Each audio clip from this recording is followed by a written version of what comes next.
क्या 16 और 25 सहअभाज्य हैं? ऐसा कन्फ्यूजन क्वेश्चन है। सहअभाज्य का नियम होता है कि जो दो संख्याएं दी गई होंगी उनके बीच में मासा 1 होना चाहिए। क्या होना चाहिए? मासा 1 होना चाहिए, महत्तम समानुपात 1 आना चाहिए। अब 16 का फैक्टर करेंगे 2 गुणे 2 गुणे 2 गुणे 2, 4 बार 2 आ जाएगा। 25 का करेंगे 5 गुणे 5। अगर कॉमन लेंगे तो ना 5 वाला ऊपर वाले में मिल रहा है, ना ऊपर वाला नीचे वाले में मिल रहा है।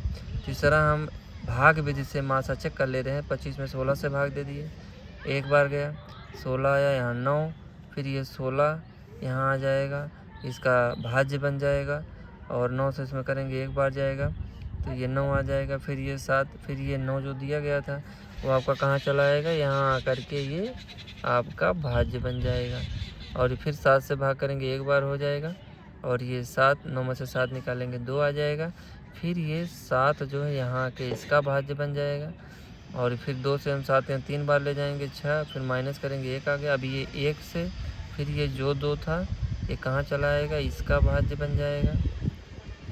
और ये जो 16 था ये आकर के इसका भाज्य बन गया था और ये 1 से हम 2 में ले जाएंगे तो 2 बार गया और ये कट गया। तो इस तरह 1 जो आया मासा इसका महत्तम समानुपात 1। तो जब मासा 1 मिलेगा तो हाँ लिखेंगे, हाँ 16 और 25 सहअभाज्य हैं। अब अगला प्रश्न हमारा जैसे यहाँ दिया गया है 5,67,827 में 6 का स्थानीय मान तथा अंकित मान का अंतर ज्ञात करें। तो 6 का स्थानीय मान अगर निकालेंगे तो 5,67,827 में 6 का स्थानीय मान 6 का है, उसके बाद सब जीरो लिख दीजिए। 1 2 3 4 अंक है, यहाँ 4 जीरो लगा दिया। इसको जब काउंट करेंगे तो आ जाएगा 60,000। अब अंकित मान मतलब जो अंक है वही अंक आपको नोट कर देना। अगर यहाँ 4 होता तो यहाँ 4 लिख देते, अगर यहाँ 5 होता तो यहाँ 5, 9 होता तो 9, जो भी अंक होगा वही आप लिख देंगे। माइनस कर देंगे अब 10, यहाँ आप 0 में से 6 निकलेगा नहीं, उधार ले जाएंगे तो ये हो जाएगा 10, 10 में से 6 गया 4, अब यहाँ 9 बचा, 9 आ गया, यहाँ 9 बचा, 9 आ गया, यहाँ 9 बचा, 9 आ गया और यहाँ एक उधार चला ही गया था, 5 बचा हुआ था तो 5 हमने नोट कर दिया। आ गया 59 या 59,994। इस तरह अंतर आपने निकाल लिया, स्थानीय मान भी निकाल लिया, अंकित मान निकाल लिया, फिर दोनों का अंतर निकाल लिया। अब आपके सामने कभी कभी एग्ज़ाम में पूछ लिए जाते हैं, कंपटीशन एग्ज़ाम में, प्रतियोगी परीक्षा में, कि 16 के पहाड़े का योग या 16 के प्रथम 10 अपवर्त का योग बताइए। तो ऐसे जोड़ने बैठ जाएंगे तो ज़्यादा टाइम लग जाएगा, तो नहीं कर पाएंगे। कुछ नहीं, जो पहाड़ा आपको दिया गया होगा, जिसका कह रहा होगा, उस पहाड़े को आप सामने लिख देंगे। बस एक संख्या ध्यान रखिएगा कि हमें गुणा किससे करना है? 55 से। तो 55 से 16 में गुणा करेंगे तो 16 25 80, 8 आ गया और 16 25 80 और 8 88। तो 16 1 कम 16, 16 2 32, 16 3 48, 16 4 64, 16 25 80, 16 6 96, 16 7 112, 16 8 128, 16 9 144 और 16 10 160। तो ये जो अभी अंक संख्या आपके सामने बोल रहे हैं 16 के पहाड़े के, उनको सबको जब हम जोड़ते हैं तो 880 ही आता है। तो उतना जोड़ेंगे ज़्यादा टाइम लगेगा, इसलिए हम क्या करेंगे, जो इसका भी पहाड़ा कह रहा होगा, अगर मान लीजिए यहाँ 15 का पहाड़ा कहता तो 15 से 55 में गुणा कर देते, 14 का पहाड़ा कहता तो 14 से 55 में गुणा कर देते। तो जो भी आता है वो आपका जो है उन सभी संख्याओं का योग आ जाता है। अब आती है बात, हम यहाँ दिया गया है, ये बाइनरी नंबर में दिया गया है। किस में दिया गया है? Binary number. और हम इससे क्या निकालेंगे? संख्या। बाइनरी नंबर में जो दिया गया है इसको हम कैसे पता लगेंगे किस संख्या का ये बाइनरी नंबर है? इसमें ज़्यादा दिमाग आपको लगाने की जरूरत है। देखिए बेस 2 दिया गया है, इस बेस 2 को आप मान लीजिए। अगर आप ध्यान से देखेंगे यहाँ इकाई है, दहाई है, सैकड़ा है, हज़ार है, 10,000 है, लाख। तो जो इकाई के स्थान पर है वहाँ हम क्या करेंगे? 2 की घात 0 करेंगे। जो दहाई वाले पर है वहाँ 2 की घात 1, फिर 2 की घात 2, फिर 2 की घात 3, फिर 2 की घात 4, 2 की घात 5। काउंट कर लीजिए, 1 2 3 4 5 6 है, 1 2 3 4 5 6। हमेशा शुरुआत 2 की घात 0 से करेंगे। अब क्या करना है? सबके बीच में प्लस लगाना था, वो आपने लगा रखा है। अब यहाँ 2 की घात 0 किसके पर पड़ रहा था? 1 पर, तो वहाँ 1 लिख दिया आपने। फिर यहाँ देखिए 2 की घात 1 पर ये 0 पड़ रहा था, 2 की घात 2 पर भी 0 पड़ रहा है, 2 की घात 3 पर 1 पड़ रहा है, और 2 की घात 4 पर 0 पड़ रहा है, और 2 की घात 5 पर 1 पड़ रहा है। अब इसमें फिर आपको ये पता होना चाहिए या जान लीजिए, किसी की भी घात अगर 0 है तो उसकी वैल्यू क्या हो जाती है, उसका मान क्या आता है, 1 आ जाता है। यहाँ मैं फार्मूला आपके सामने लिख दे रहा हूँ। जैसे ए मान लें और उसके ऊपर 0 लगा हुआ तो इसका मान क्या आएगा, हमेशा 1 आएगा। ये नियम होता है घातांक का। तो 1 और यहाँ 1 दिया गया था तो 1 गुणे 1 करेंगे। फिर यहाँ प्लस था, प्लस लिख लिए। फिर यहाँ 2 की घात 1 था, ये आपने लिख लिया। किसी की घात जो 1 है तो वही अंक लिख दिया जाता 2, और गुणे 0 कर दिया आपने। फिर प्लस लगा लिया। फिर 2 की घात 2 दिया गया है, इसका मतलब 4 होता, 2 गुणे 2 हो गया, 4 में गुणा कर दिए 0 से। फिर यहाँ प्लस था, फिर प्लस लगा लिए। 2 की घात 3 था जो कि आपका 8 हो गया।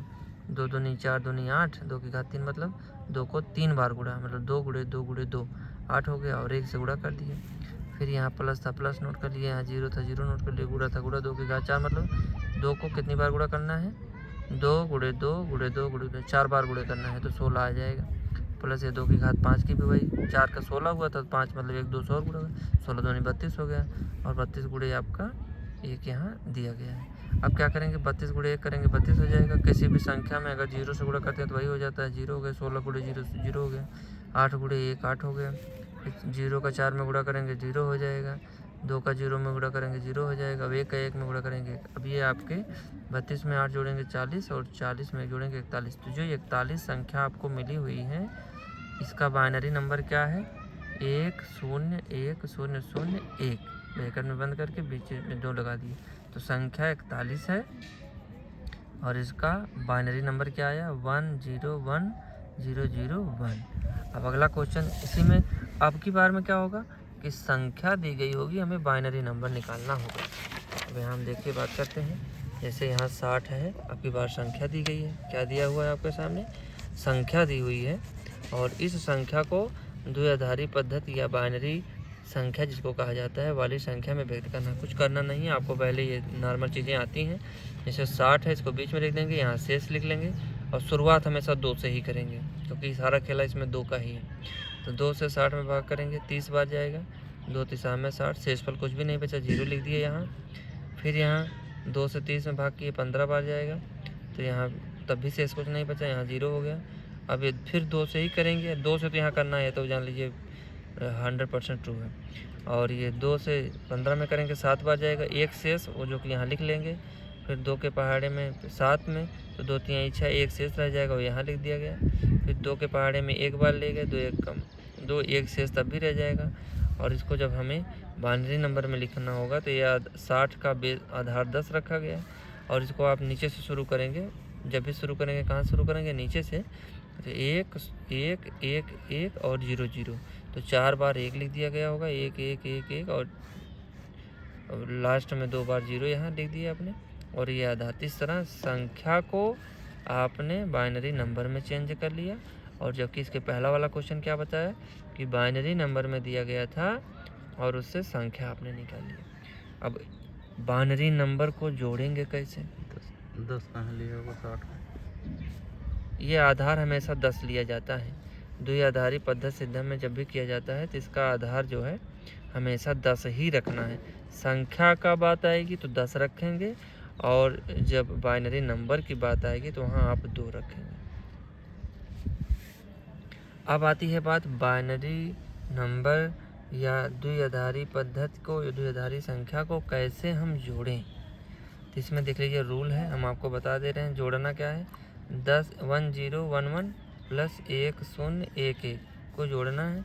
अब जहाँ पर 2 आ जाए जोड़ने के बाद तो वहाँ 0 लिखेंगे उसके नीचे, और लिख करके बाईं तरफ, उधर इकाई से दहाई, दहाई से सैकड़ा जोड़ते हैं, दाईं से बाईं तरफ की तरफ में 1 रखा करके अगली पंक्ति में जोड़ेंगे। अब जैसे यहाँ दिया गया 1 1 को जोड़ेंगे तो 2 आएगा, तो 2 आएगा तो 2 यहाँ नहीं लिखना है, यहाँ 0 लिखना है, और उसके बगल वाले में 1 लिख करके आगे बढ़ जाइए।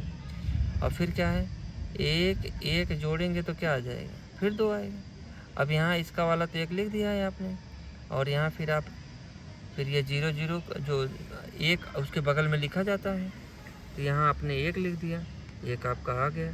और फिर 1 1 जोड़ेंगे तो 2 आएगा, तो 2 तो लिख नहीं सकते, तो उसके नीचे हमने क्या लिख दिया, 0 लिख दिया, और उसके बगल में फिर 1 लिख दिया, अब दिमाग में आपके कन्फ्यूजन हो सकता है कि एक एक जोड़े थे तो यहाँ जो है भाई नियम भी तो यही कह रहा है कि जहाँ पर 2 आए, जैसे एक एक जोड़ेंगे 2 आएगा, तो 2 आएगा तो 2 लिखना नहीं है, तो लिखना क्या है, उसके नीचे 0, उसके बगल में 1 लिख देना है।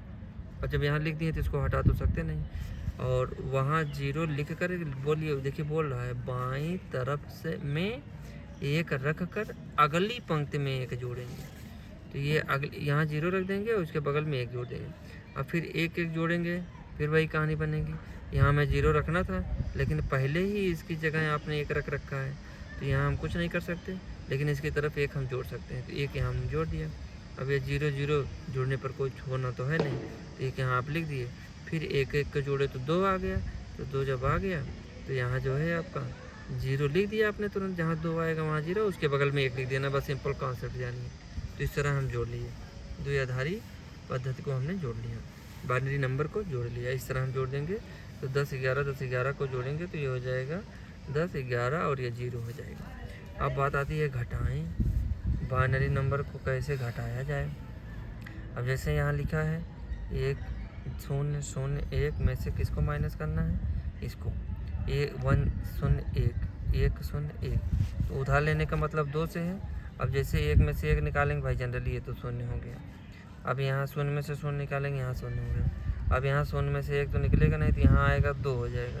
अब 2 में से 1 निकालेंगे तो क्या हो जाएगा, 1 हो जाएगा।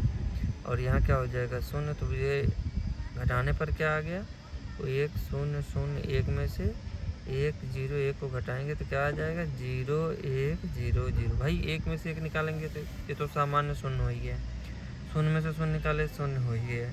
अब यहाँ हमें 0 में से तो निकलेगा नहीं, तो उधार लेने का मतलब क्या, वहाँ हम 2 मान के चलेंगे, तो 1 आएगा तो यहाँ हो जाएगा 2, 2 में से 1 निकालेंगे 1 हो जाएगा। अब यहाँ बचा 0 0 का नोट कर लिया। धन्यवाद।